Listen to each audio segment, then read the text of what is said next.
So I know I'm in the same spot and outfit as my last video, but that's because it's the same day and time. But I wanted to do...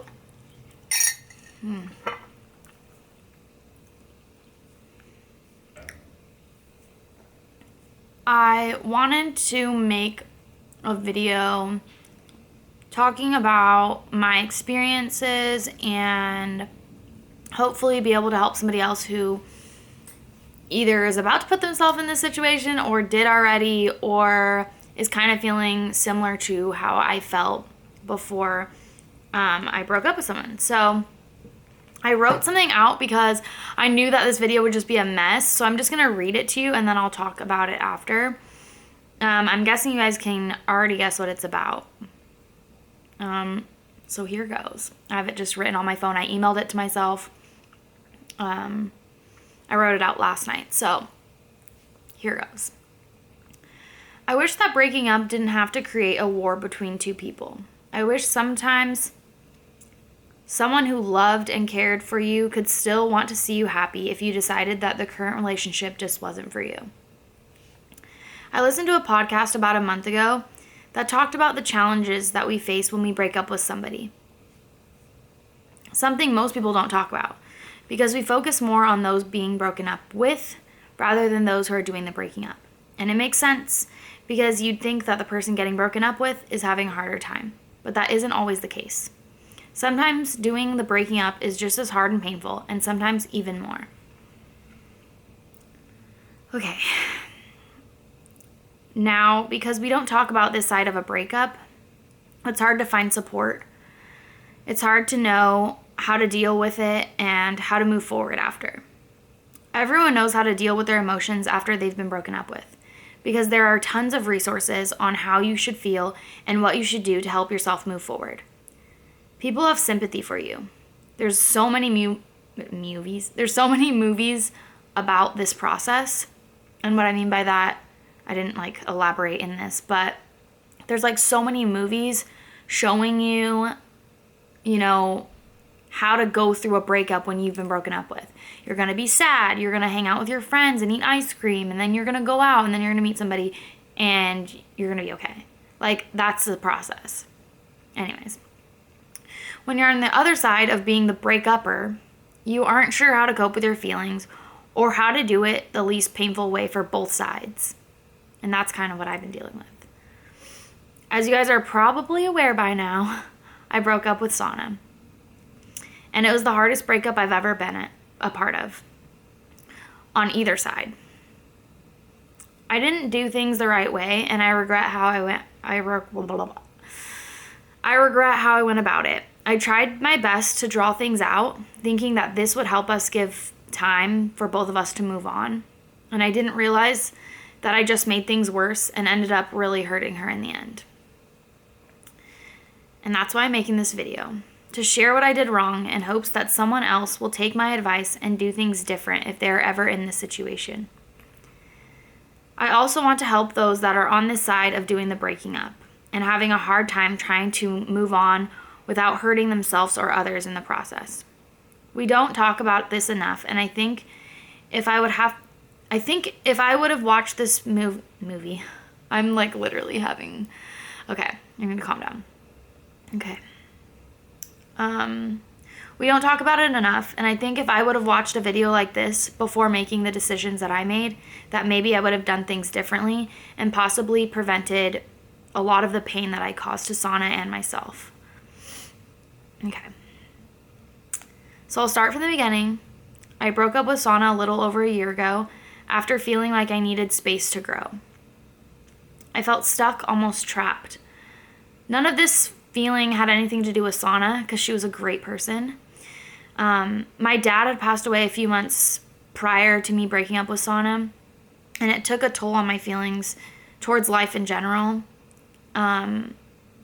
Life's too short not to be completely confident in the situation that you're in. And I felt this for a while with Sana. Again, there's nothing wrong with her or the relationship.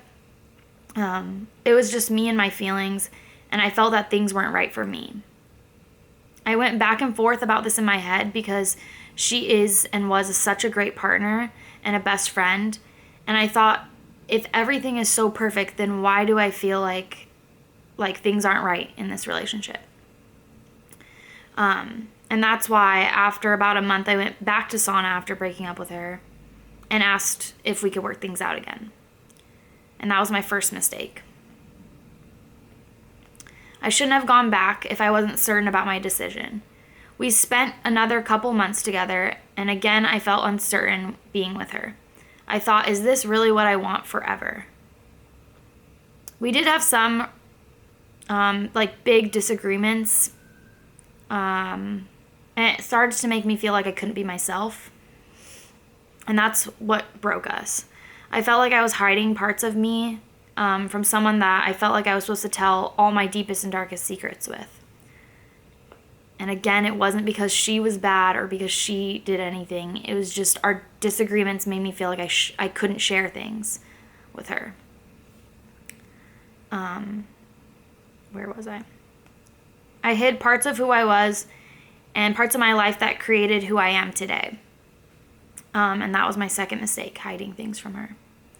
After all this hiding who I was, I broke. I felt like there was no turning around and telling her the truth about the lies I created in order to hide my past. I went too far and felt there was no salvaging the damage I'd done. This led me to the last breakup. My third mistake was not being clear enough.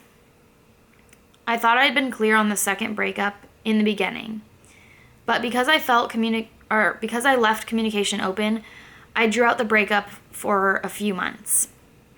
I thought I was doing the right thing, but I wasn't. I thought if I let her slowly move on, then we both would ease into our new lives. I met someone during this time, and we moved quickly. Things made sense with this person. My mind wasn't second guessing the way it did with sauna. And again, it had nothing to do with her. It just had to do with me and what was right for my life. But this was my fourth mistake. I didn't tell her about my moving on.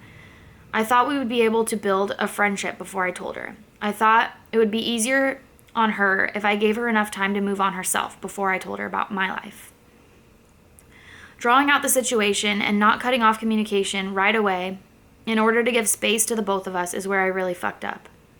I should have been straight up from the beginning. From the moment that I felt that way. And I shouldn't have dragged her back in when I wasn't sure how I felt. As hard as a breakup is, it's better to rip the Band-Aid off than to move slowly. So I wanted to say to Sana, I'm sorry. You're my best friend, and I know things will never be the same, and that you felt like I wasted 2 years of your life. But for me, I truly loved every moment of the time we spent together. Although things didn't work out, I learned so much from our time together, and I can't thank you enough for the support and all the hard times you helped me through. So that was what I wrote. Now I feel sad, but I'm not gonna cry because like I said, I've moved on, honestly, and it took me a long time, but I am a lot happier, and that's hard to hear, like, when you're being broken up with, but I just wish that somebody that cared about you could want to see you happy too. And for some people that's true. But I think that was what I was really scared of. I was scared of losing her, and that's why I drew things out for so long. And, you know, it's been a while now, but I just wanted to kind of share that with you guys. And if you ever are, you know, being the breaker-upper and you feel like you need to move on with your life, to just honestly cut the communication when you do it and give yourself some actual space and time. And if you guys, you know, can be friends, you will find that out later after giving yourself that time and not kind of doing this back and forth thing, because that's where you really hurt people. And even if you're not trying to, you know, play with someone's feelings, you kind of are. And that's where I went wrong. And then for your personal, like, you know, you have to feel good too, and you have to move on too. And there's nobody really talks about what you should do when you're being the breaker-upper, and like how your feelings are going to be maybe just as hard. Honestly, I would say do the same thing as a breakup, that someone's broken up with you. Like, you know, that the time that you spent, you have to kind of like mourn it, like it's gone now, and you have to, you know, be sad and spend time with your friends and do things that make you happy, and maybe even talk about it. I feel like talking about it is one of the healthiest things you can do. Talk about it with your friends and share your feelings. And even if it's hard for you, like a lot of people think it's not hard to break up with somebody because, you know, your feelings are over or whatever. But it is hard. It's hard to hurt somebody. So talk about it with your friends. So that's my advice to you. I hope you guys took something away from this video, and that's that. Let me know your thoughts in the comments, and I'll see you guys in my next video.